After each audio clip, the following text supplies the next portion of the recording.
tugushimiye kuri mwiza, tugushimiye ko uri igikundiro, uri inshuti nziza, nta wasa nawe, nta wanye nawe, uri uwo kwizerwa.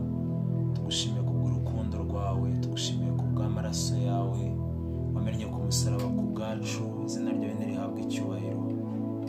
Tugira umugisha ukomeye cyane wo kuza imbere yawe, twinjiye mu bikari byawe turirimba, tukuramya, tuguhesha icyubahiro. Mwami, twemerere wumve ibiri mu mitima yacu, indirimbo nshya tuzanye, izo z'imitima yacu z'amashimwe y'ibyo wakoze. Mwami, wakira amashimwe yacu Kristo.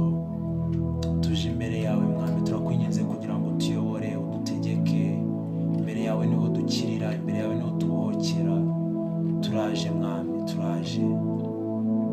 Uhabwe icyubahiro, unezezwe n'ibituvamo Mwami, biguhesha icyubahiro Kristo, bikubera umubavu guhumurira neza. Umuntu wese uri imbere yawe y'amasaha Mwami, nyemerera akunezeze. Umuntu wese tugiye gufatikanya kuramya Imana Mwami, akunezeze, wiheshe icyubahiro muri byose Kristo. Tugushyize hejuru, uri Imana ikiranuka muri byose. Tuguhaye icyubahiro, ganza kandi utegeke mu izina rya Yesu Kristo. Urakwiriye. Untware, untware, untware, untware Yesu, Mwami Yesu ntegeke.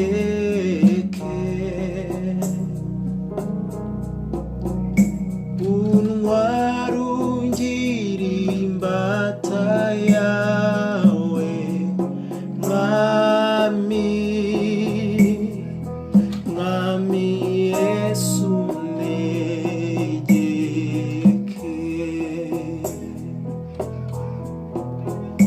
Untware, untware, untware, untware, untware Yesu, Mwami Yesu ntegeke.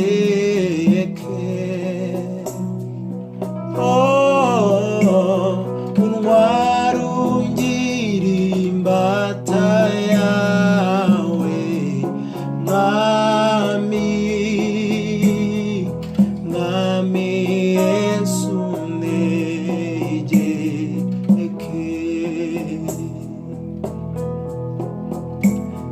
Ibyaha byanjye byari byinshi, byinshi cyane, Mwami Yesu ntegeke.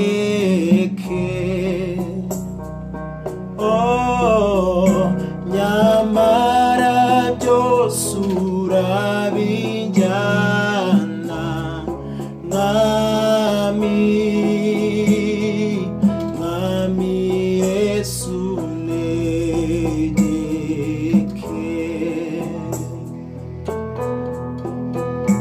Ibyaha byanjye byari byinshi, byinshi cyane, Mwami Yesu ntegeke.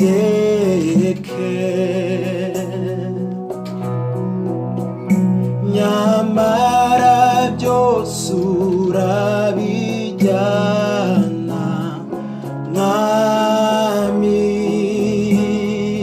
Mwami Yesu ntegeke.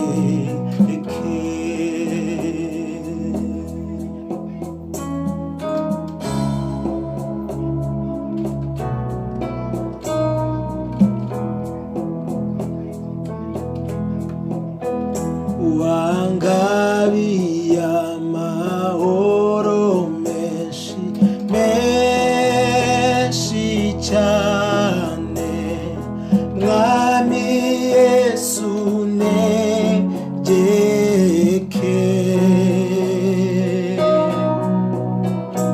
Ubwo wangeze mu mutima, Mwami,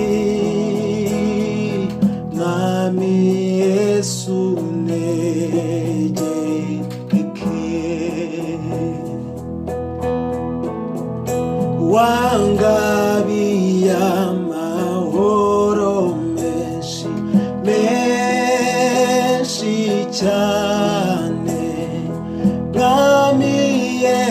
untegeke. Ubwo wangeze mu mutima, Mwami Yesu untegeke.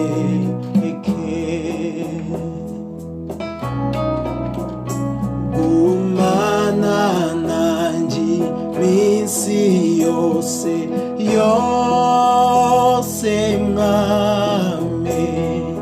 Mwami Yesu untegeke.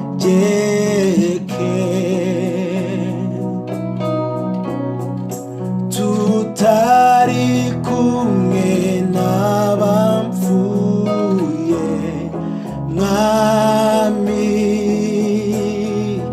Mwami Yesu untegeke.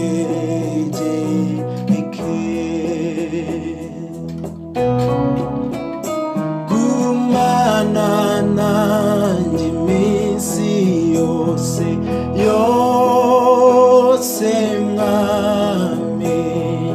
Mwami Yesu untegeke.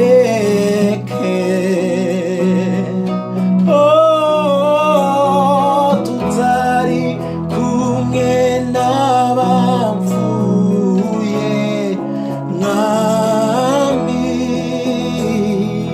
Mwami Yesu untegeke.